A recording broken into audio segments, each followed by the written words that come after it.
Orang harus paham ini. Assalamualaikum warahmatullahi wabarakatuh. Warganet yang berbahagia, kita bersyukur hidup di Indonesia sebagai negara yang merdeka, sebagai tanah air kita.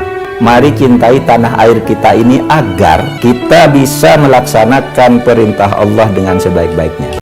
Kalau dikatakan pemerintah tidak bisa ikut campur, mengapa ada Menko lain yang kemudian juga masuk dan mengatakan bersedia untuk menggantikan Erlangga? Pertama Menko Pak Luhut. Pak Luhut, ya. Pak Luhut itu memang orang Golkar. Pak Luhut memang orang itu rumahnya dia ya? Rumahnya dia. Rumah dia.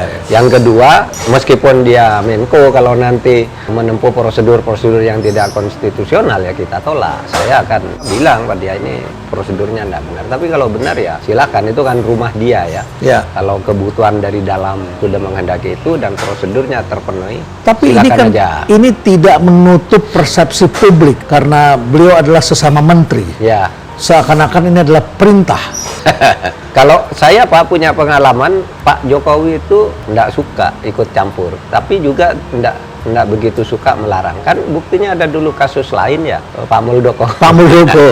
Orang semua mengira itu atas perintah. Atas perintah presiden. Ya. Tapi nyatanya di Kumham ditolak. Pak, ini salah prosedurnya. Dia bilang menurut ADRT pasal sekian, menurut Kemenko tidak bisa Pak Muldoko begitu. Ya sudah katanya, kalau tidak memenuhi syarat tolak aja katanya, jangan didaftar sebagai pengurus baru. Kita tidak boleh ikut campur ke dalam. Kalau memenuhi syarat lakukan. Nah, saya punya keyakinan yang urusan Pak Erlangga Hartarto itu Pak Jokowi punya sikap begitu, sehingga saya akan bersikap independen dan akan betul-betul di tengah kalau itu nanti. Nggak pernah diminta pendapat oleh Pak LBP, Pak Luhut, datang Pak Mahfud bantu saya ya? Enggak ada. Sama sekali enggak. Malah saya yang goda dia. Pak, katanya mau ambil Golkar, ketawa dia, kata siapa katanya. kata siapa, itu kan mereka aja, nggak ada kata Pak Luhut. Saya bilang kalau enggak sesuai prosedur kita nolak gitu aja ya, bergurau-gurau gitu aja. Menarik, sebelumnya sudah ada kasus yang Pak Muldoko. Menurut perkiraan Pak Mahfud akan menang apa tidak Pak Muldoko? Nggak masuk akal. Nggak masuk akal. Nggak masuk akal, kalau dimenangkan mungkin hakimnya mabuk. Menurut saya nggak masuk akal lah untuk bisa menang, sehingga agak berlebihan kalau itu adalah perintah, taruhlah dianggap sebagai perintah Pak Jokowi untuk menggagalkan Partai Demokrat dan sebagainya. Menggagalkan Partai Demokrat atau menggagalkan Anies juga, begitu ya? Bisa begitu kan? Iya, interpretasinya bisa begitu. Di luar begitu ya. Kan? Interpretasi di luar seperti itu. Tapi saya tahu enggak, Pak Jokowi tidak melakukan itu. Tetapi bahwa mungkin sebuah persaingan terbuka dan saling intrik di antara partai politik itu terjadi, dan mungkin Pak Jokowi menjadi orang yang mungkin cenderung ke salah satunya, tetapi dia tidak menggunakan itu sebagai alat untuk mengeliminasi Partai Demokrat maupun Anies. Kalau itu saya tahu persis. Ya, jadi ini jaminan dari Menko Polhukam? Iya, jaminan bahwa Pak Jokowi tidak ikut, dan keyakinan saya bahwa hakim tidak akan berani berbuat konyol. Kecuali mabuk tadi ya? Kecuali. Pak Mahfud, ini juga menarik, publik ini tidak mengerti hukum, sebagian besar tidak paham begitu ya? Ya. Kemudian ada Al Zaitun, itu ada urusan politiknya apa tidak? Atau murni masalah hukum? Murni masalah hukum. Jadi pertama yang sekarang sedang diproses di pengadilan itu laporan masyarakat ya tentang penodaan agama. Itu silakanlah, kita ndak ikut campur, sudah ada ukuran-ukurannya. Pemerintah juga ndak mendorong atau melarang itu Pak. Tetapi pemerintah sekarang memang mendorong ke arah penegakan hukum pidana yang lain, yaitu dugaan pencucian uang, dugaan penggelapan, dugaan penipuan, dan pencaplokan tanah secara ilegal. Itu kan swasta Pak, tidak ada urusannya sama negara. Enggak, begini, iya itu yayasan Pak. Yayasan. Itu yayasan. Yayasan itu ada undang-undang yayasan.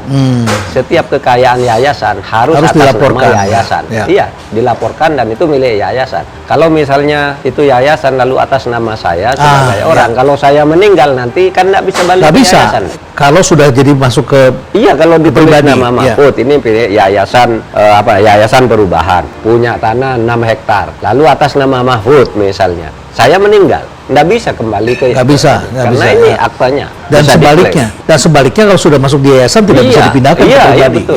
Nah, itu yang kita sekarang sedang garap. Oleh sebab itu ya memang masyarakat banyak bertanya, kenapa kok agak lambat penanganan kasus saja itu? Sebenarnya kan sudah dalam penyidikan. Penyidikan tuh peristiwa pidana sudah ada yang didugakan dan kuat. Tinggal sekarang memantapkan tersangkanya. Nah, tersangkanya kan yang dilaporkan hanya satu orang, Panji Gumilang. Cuma agar polisi tidak terlalu gegabah, tidak boleh ada secelah pun ini. Nanti ada lubang bisa dimasuki oleh pengacara bahwa ini salah dan sebagainya, maka polisi itu bersikap dan saya dukung gitu. Kita harus hati-hati betul Pak. Dari setiap mata rantai ini kita ketemukan dulu, baru nanti dijadikan tersangka agar ke pengadilannya lebih smooth. Dan persepsi publik ada orang kuat, ada beberapa orang kuat di Al Zaitun. Ya, katanya yang kuat tuh Pak Muldoko ya, lalu Pak M. Hendro Priyono ya, lalu Pak Wiranto, kira-kira itu. Dan persepsi itu dapat difahami muncul karena para pejabat negara ke sana.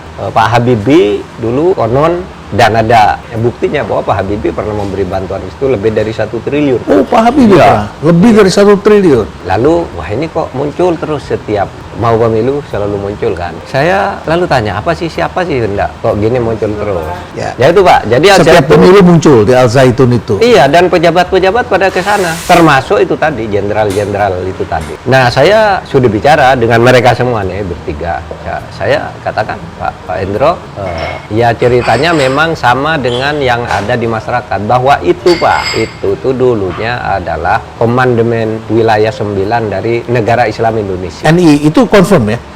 Confirm. Hasil data intelijen semua mengatakan demikian. Hasil data intelijen BPPT tadi baru ke saya. Itu memang bahkan pelaku-pelakunya itu kan ada organisasi bayangannya, ada presidennya atau Syekh itu Panji Gumilang. Lalu ada gubernur-gubernurnya. Itu sudah datang. Saya dulu jadi gubernur, saya dulu jadi bupati, saya dulu jadi camat, sudah ke BPPT. Dan beberapa tokohnya sudah pernah ditangkap kan? Ya, sudah, Panji Gumilang sendiri pernah kan masuk penjara juga. Tapi itu kasus dugaan pemalsuan tanah itu tadi Pak. Tanah yang dia kuasa itu ternyata dibuktikan oleh pengadilan tuh melalui pemalsuan dokumen. Tetapi sayangnya pengadilan waktu itu tidak menyatakan sertifikat itu harus dibalik, sehingga terus dipertahankan aja. Nah, sekarang kita yang akan membuktikan di pengadilan. Nah, termasuk itu. Dikejar yang lama yang belum tuntas itu. Iya. Nah, kembali tadi ke backing itu. Saya sudah ketemu Pak Hendro. Pak Hendro mengatakan itu dulu memang ada organisasi negara Islam sampai Komandemen 8. Panji Gumilang itu dibentuk yang ke-9. Komandemen 9 yang membentuk itu memang operasi intelijen. Jadi memang perintah buat ya, Bakin ya, membuat ini maksudnya apa? Untuk melawan NI yang asli. Nah, disitulah Gumilang itu berperan. Jadi kita bisa mengatakan dia adalah orang intel yang ditaruh di sana atau penggalangan. Penggalangan, Pak. Penggalangan, iya. Penggalangan, karena dia aslinya kan NII dulu. KW9 itu pemerintah terus dibina-bina terus, akhirnya dia merasa kuat kan. Merasa kuat balik lalu Al Zaitun itu diubah wajahnya semua, dia menjadi pesantren yang sangat modern. Bagus. Semua pejabat yang ke sana terkagum-kagum masa depan. Dan wataknya berubah menjadi merah putih. Iya, terlihat dari situ, Pak. Nah, tetapi ya tetap aja setoran-setoran uang itu melalui sumber-sumber yang tidak jelas dan atas nama pribadi. Tidak ada larangan hukum untuk rekening 20, 30, 40 asal mau. Dia punya 256. Tapi tetap menimbulkan kecurigaan dari sudut ilmu pencucian uang. Kalau begini ini patut dicurigai. Ada undang-undang yang mengatur. Kalau gini selidiki, dianalisis. Nah, analisis betul Pak, ada keanehan-keanehan yang kita lalu laporkan ke polisi. Tolong nih didalami. Kalau tidak pencucian uang, ini bisa penipuan, bisa penyalahgunaan dana publik dan sebagainya, dan kita teruskan ke polisi. Lalu tanah, kita minta siapa saja nama keluarga Panji Gumilang, tolong cari tanah milik Al Zaitun. Ada ndak yang bernama ini? Panji Gumilang, lalu istrinya Khairunisa, Alwida dan seterusnya. Itu Pak tanahnya 296 sertifikat tanah hak milik atas nama mereka keluarga itu, dan 107 sertifikat atas nama Panji Gumilang sendiri. Jadi uang masuknya itu kemana? Ke yayasan atau ke pribadi, ke 200 sekian akun itu? Ya, ke akun-akun itu Pak, pribadi-pribadi dalam rangka pencucian uang atas nama Panji Gumilang semua, sehingga bisa saja Panji Gumilang memutuskan uang dari rekeningnya sendiri, pindah ke rekeningnya sendiri, pindah ke sini lagi gitu. Tidak masuk ke yayasan. Iya, tidak itu yang terjadi. Mungkin yang masuk ke yayasan ada. Karena ada 33 rekening lain milik yayasan. Jauh sekali. Iya, dan dugaannya misalnya dana BOS itu sekian miliar yang milik negara itu masuk oleh pemerintah dimasukkan ke institusi, tapi lalu pindah ke pribadi, kan gitu kan? Menarik sekali kalau saya mendengar cerita kejadian sekitar 15-20 tahun yang lalu. Ada sejumlah kawan saya yang anaknya tiba-tiba bengang-bengong, ya, seperti di brainwash, katanya di brainwash untuk NII. Dan setelah itu ada banyak perampokan, perampokan bank dan sebagainya. Dan itu yang dibidik anak-anak pinter, anak-anak UI ada berapa orang dulu yang kena, bahkan ada anak dekan kena, dan orang tuanya shock karena anaknya tiba-tiba tidak mau keluar kamar. Kalau sekarang kan karena main game tidak mau keluar kamar, tapi pada waktu itu brainwash, dan anak itu tiba-tiba beranggapan dia harus cari uang, bahkan kalau perlu dihalalkan mencuri dari rumah. Mencuri dari orang tuanya, dan itu juga banyak kan mahasiswa ITB yang kena sampai orang seperti mau gila juga karena mikirkan anaknya sudah tidak karuan begitu. Itu banyak. Ya diajari bilang ke orang tuanya kalau tidak mau begini, orang tuanya dibilang kafir gitu kalau tidak mau ngasih uang. Betul. Bahkan doktrinnya itu menurut salah seorang yang pernah menjadi yang pernah menjadi gubernur NII yang ketemu saya, Pak. Dia mengatakan begini doktrinnya. Kita harus mendirikan negara Islam Indonesia. Sebelum negara Islam Indonesia terbentuk, maka semua harta penduduk di sini boleh kita ambil sesuka kita dengan cara memaksa. Dan itulah menjadi perampokan-perampokan. Itu. Termasuk toko emas. Ya itu yang. Nah, kembali ke situ, saya undang Pak Hendro Priyono. Bapak betul membackup? Enggak, Dinda, katanya enggak. Dia bilang Dinda. Saya enggak membackup. Dulu saya menjadi kepala BIN kan sudah tahun 2001. Jadi saya ke sana. Setelahnya? Iya, tahun 2001. Padahal ini sejarah penggalangan oleh BIN ini kan sudah terjadi di awal-awal pertengahan 80-an zaman zaman Orde Baru. Iya, Ali Murtopo. Iya, Ali Murtopo. Nah, kata Pak Hendro, saya baru masuk ke situ sudah baik betul tuh, saya ke sana memang tidak ada apa-apa gitu. Saya tidak backup, kalau mau ditindak aja katanya. Saya bilang juga Pak Muldoko backup, enggak, kata Pak Muldoko. Saya waktu itu ke sana ya biasa, saya pejabat gitu. Tapi kalau memang sana pindah gitu. Saya bilang Pak Wiranto juga, Pak Wiranto ini katanya di backup jenderal-jenderal. Kalau betul ada jenderal yang membackup, saya agak ragu nih menindak. Saya milih Guru, enggak Pak Mahfud katanya. Saya tidak tahu ada ideologi apa di belakangnya, ada gerakan apa, saya tidak tahu. Ya kita tindak gitu. Apakah sekarang masih ada NII seperti yang lalu di sana? Di sana masih kita selidiki, Pak. Masih kita selidiki karena menurut kesaksian Pak Hendro ketika dia kepala BIN itu sudah simbol-simbol Indonesia semua. Meskipun katanya Pak Jimli kan pernah ke sana. Pak Jimli pernah ke sana dengan Habibie. Ketika Habibie kan ahli hitung-hitungnya. Berapa asetnya? Sekian. Sejak mulai kapan berdiri? Sekian.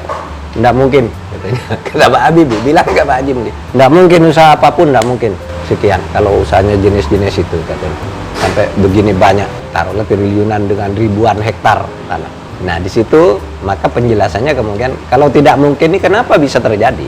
Nah disitulah hukum lalu mencari dari mana uangnya dan bagaimana semuanya terjadi dan bagaimana caranya. Kemudian Pak Panji bilang akan menuntut Pak Mahfud 5 triliun. Kemudian Pak Mahfud boleh dicabut. Saya bilang ya tuntut aja, nanti saya malah yang dapat 5 triliun. Tapi Pak Mahfud kemudian mengatakan ini kasus enteng. Ya memang enteng, Pak. Enteng. Ada lagi yang menggugat ketika saya mengatakan pengadilan itu tidak benar. Ketika memutus pemilu ditunda karena ada satu partai harus diikutkan, ya kan Pak? Lalu ada yang gugat saya itu mempengaruhi pengadilan kok. Kenapa ini pemerintah menyatakan sikap hukumnya dan itu menilai putusan pengadilan dan yang bicara itu ketua partai semuanya bahwa ini tidak benar. Saya bilang, ayo tuntut aja. Akhirnya ya damai juga. Ini masalah berat bisa jadi enteng semua, Pak Mahfud. Termasuk saya lihat itu di DPR ketika Pak Mahfud bilang, ini Markus, saya minta dibuka. Saya ceritakan, tapi itu dulu. Itu jam terbang ya? Ya jam terbang. Jam terbang. Saya kira ya jam. Dan saya belajar menganggap segala sesuatu tuh hadapi dengan ringan itu dulu saya kan belajar pada Gus Dur. Gus Dur. Saya menempel terus kan. Gus Dur itu menyelesaikan masalah cuma sambil ketawa-ketawa. Ya, wartawan sudah tegang semua. Ini bakal ramai, bakal heboh. Dia bikin jawab dengan jokes. Jokes saja. Semoga Allah senantiasa menuntun kita di jalan yang diridhoinya. Aku qouli hadza, astaghfirullah li wa lakum. Wassalamualaikum warahmatullahi wabarakatuh. Terima kasih.